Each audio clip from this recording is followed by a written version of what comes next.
Yo, what is going on, y'all? I'm Cavell Anderson, and we are back with another VeVe Ecomi video. And your boy's still upset, man. I got roasted in my last comment section, yo, because I guess I don't know Disney as well as I used to know him and stuff like that. I remember a lot of different people. I remember a lot of different characters. But I mean, it's been a minute. I don't watch Disney. I ain't watched it in a minute, yo. Like when I went anime, I went full anime and I was just all in. Like, what's crazy is I probably don't even remember a lot of the characters in anime's names. But anyway, we ain't gonna jump into that. In this one, we're gonna be talking about a big topic, which is the Omi token versus the NFTs, and which ones I think is more valuable.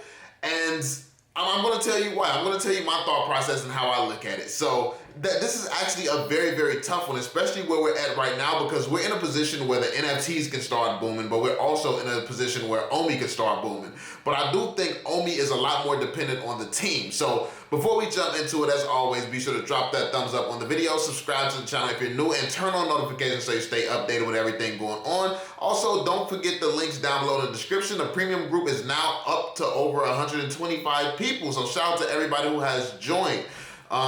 That being said, let's get into it. So just to give you all like a straight, clear answer, straight to the point, I believe Omi is the most valuable investment in my opinion.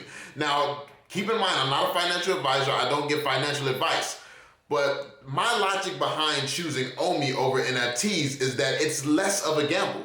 Because when you choose Omi, your gamble is every single NFT, as opposed to when you're actually sitting here picking and choosing and trying to figure out what NFT is going to be super valuable and what's going to be that first $1 million NFT and all of this stuff. When you're sitting here trying to pick and choose that stuff, you're gambling. You're like, okay, it makes sense that this would be it. No, but it also makes sense that this could be it as well, because we got some heavy hitters. I had somebody in my premium group talking about they're trying to sell the Amazing Spider-Man 1. They're trying to sell, this is a combo deal. They're trying to sell Cleopatra and the Pride, I believe. They're trying to sell three Givenchy, two Givenchys and one Amazing Spider-Man 1.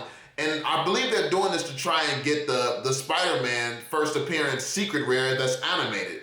And I'm like, yo, you got 3 chances right now. You got 3 chances of one of these being $1 million pieces, and you're trying to trade all 3 of these chances of those being $1 million piece for the chance that the Spider-Man is going to be $1 million piece. And to be fair, it could. The Spider-Man is definitely looking good, but those 3 pieces, especially I wouldn't be letting up 3 of them. I wouldn't let go of 3 of them. That's just my opinion, though. I mean, my man is still trying to do his own thing. Like I don't give financial advice. I just say what I would do and what I wouldn't do. But at the end of the day, as an investor, you have to make your own decisions and you have to stand on what you believe in. Only you know your strategy. Only you have your convictions. And if you make a mistake, or if you make a good call, that's on you. Or if you make a mistake, you can learn from it. So yeah, that being said, you don't know. Like it is very, very risky, because honestly, the whole Pride set, any one of those pieces could go up to $1 million. I feel like any one of those pieces could easily blow up. And then you also have, on the other hand, you have pieces like the comics. Amazing Spider-Man 1, the secret rare, that's a crazy piece. Now, even the real life version has not gone up to $1 million. So maybe not speculating that one could be $1 million piece. Okay, I can see that one. But yeah, like a lot of these pieces I feel like could be very, very valuable, and they could become valuable at different speeds. I do believe, however, things like Dragon Girl Lucky, this stuff will become valuable sooner than later. But I mean, that's just my opinion. I feel like these are scarce enough and they're high enough quality to where they're going to attract people who are coming from things like OpenSea and other platforms. So yeah, I feel like those pieces are very good pieces. Now, to talk about my thought process when it comes down to Omi, like I said, you're betting on the platform of VeVe winning. You're betting on all of these NFTs. So if we get these transactions, let's say that one of these NFTs, any of these NFTs hit $1 million. These transactions, if they're done through VeVe, if VeVe makes it easy enough for people to transfer funds through VeVe, and they do this through VeVe, and they take the fees and stuff like this is good for Omi. No matter what pumps, no matter what does well, no matter anything, it's good for Omi, especially after they add in utility. Now, a lot of people sometimes don't understand the utility that's supposed to be coming to the Omi token. Because I actually had one of the homies hit me up in an email earlier this morning. He hit me up and he was like, yo, I watch you and some of the other YouTubers and I'm just not seeing how you all think that this is getting to $1 or $10. Like, I'm just not getting it. I'm not understanding that. And then I had to explain to him, like literally my response was, because it was understandable. I said, I totally understand your concern. It's a common one. The problem is just some missing information. VeVe, as you know it, what's 100% done, like what I say, it's what's 100%, what's done 100% of the burns is basically what I was trying to say. I think I wrote it stupid, to be honest with you. What does 100% of the burns is only the VeVe gift shop. So you have 10%, like 10% of what VeVe is going to be overall that has already burned 16 billion Omi. The smallest aspect of this entire project has burned 16 billion Omi, and when you take that into consideration, you're not as worried about burns because that's everybody understands. I feel like that this is deflationary, which means the more that gets burned, the easier it is for this token to go up in value. But people, the thing is, with this massive supply and no clear way of people understanding how to burn it, no one gets the picture of how this is all going to get burned. So I had to really break down the facts. This is the stuff that VeVe has actually said that's going to be coming. Burns can't be calculated because everything that'll burn Omi has yet to be released. No staking, no exchanges, no Omi to NFT, no consistent daily drops, no land, which is going to be the biggest factor, and then much more. Even utilities we don't even think about, like traveling from one place to the other. That's going to be, when you travel from, like, let's say we have planetary travel in the VeVe-verse. If you can travel from Earth and you can travel to, let's say, the Star Trek galaxy where you ride on the USS Enterprise.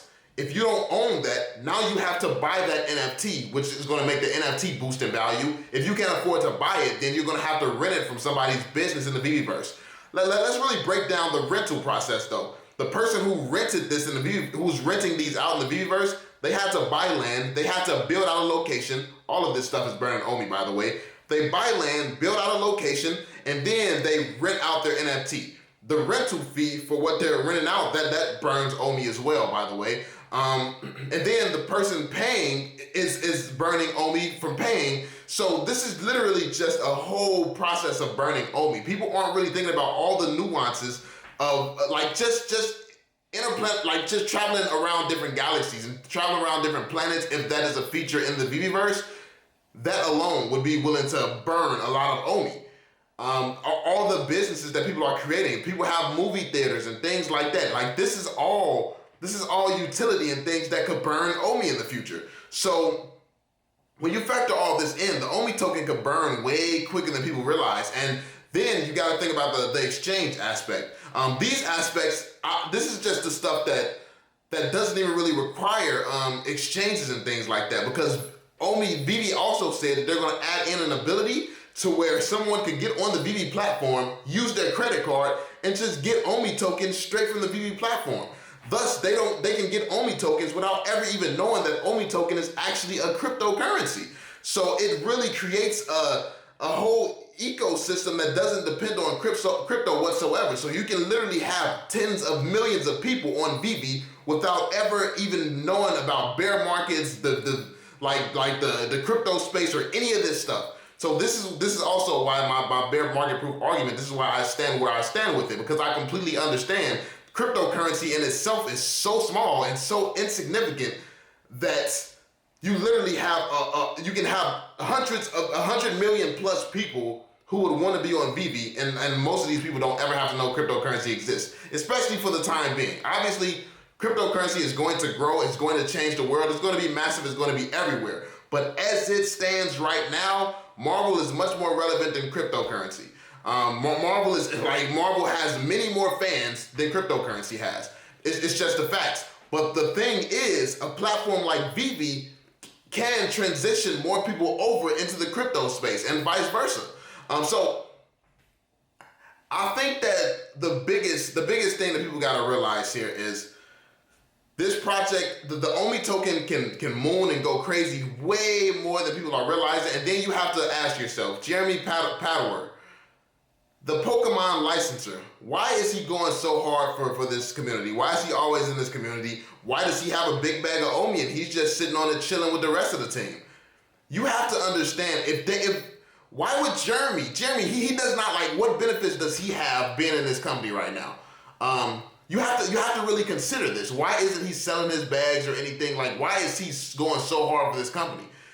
He clearly knows what's coming. He more than likely knows that they have a license like Pokemon, and that's all it's going to take to really boost this project. So you just never know what the Omi token has up its sleeves. This team has kept their word about everything that they have said. Not timelines.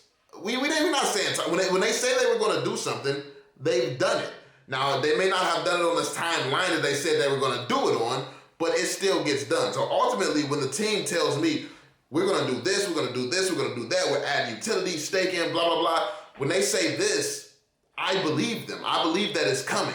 Now, if they tell me they're doing it 1 month, maybe you got to pack on a month or two to really get to the real date that is coming? I mean, listen, historically, they've been tweaking a little bit when it comes down to their timelines. They need somebody else around there doing the math, man. But realistically, the Omi token is a much safer bet in my opinion because there's so many different catalysts that's going to make them blow up. When it comes down to the NFTs, as far as the NFTs, there's different catalysts to make these things blow up. Like the Eternals one, it's a movie out right now. Will that movie make it blow up? Who knows? Like, because Thanos has a whole movie out. Thanos have a whole 3-piece. He got 3 movies out, and he's still irrelevant on the app. So you just really don't know. You don't know what catalyst is going to be impactful. What's going to make these comics go up? Like how quickly they're going to go up. This is just new territory for everybody when it comes down to the collectible space. And even outside of the comics, just the collectibles in general, you just don't know how quickly they're going to take off. So, I mean, it's just, we're in this weird middle ground where anything can blow up first, but as far as a long-term hold and what I feel is the safest bet, I mean, Omi, no matter what happens, you know that Omi is going to keep going up. Like, what if you spend a crazy amount of money on something and then it just flops? The Omi token, I don't believe that it's going to flop because I believe the team is too strong for that. But some of these NFTs, it's a lot of NFTs coming out and every single thing cannot be valued. Every single thing cannot be valuable. Everything cannot retain these super high valuations that people are giving them. So, I mean, a lot of stuff at the beginning will, to be fair, but some of this stuff I can see it not being so valuable. Like, I mean, for instance, like not coming at Batman, one of the biggest reasons that I don't collect DC on the platform anymore is because I had to think about it. A lot of this DC stuff does not move as quick as other stuff on the platform. And then it's like, it's really watered down. How many different versions of Batman do we have? And I mean, we're going to get there with some other characters. They got like 3 Spider-Mans on the platform now. So, I mean, it's getting up there, but every single version cannot be valuable. Every single, like, it's going to get less and less valuable every time they introduce it. So I feel like, especially Batman already on season 5, like, do people really care about that one? But and yes, there will always be like the hardcore DC fans and collectible fans and stuff like that do want these things. But it's going to be a niche audience inside of a niche audience. Like, collecting in itself is already going to be very niche in the VeVeverse. Then you're going to have niche people who, okay, I really like these Batmans, so I'm just going to have these Batmans. You're going to, like, yeah, my strategy personally, as far as the NFTs go, is I just go for the big ticket items that I believe are going to blow up because it seems to be, like, very obvious to me. NFTs in itself for me is very, very risky, it's very speculative, whereas the Omi token is not as speculative in my opinion. But yeah, that's my thoughts on it. Let me know what you all think in the comment section down below. Let me know if you agree, let me know if you disagree. I love hearing different opinions and thought processes on these topics. It definitely helps me think a certain way, just like I help a lot of people understand the way that I'm thinking and the way that I'm seeing things. So yeah, that's pretty much it, y'all. Thanks for watching as always. Be sure to drop that thumbs up on the video, subscribe to the channel if you're new, and yeah, I'm gonna catch you all on the next one, homies. Peace out, Joe.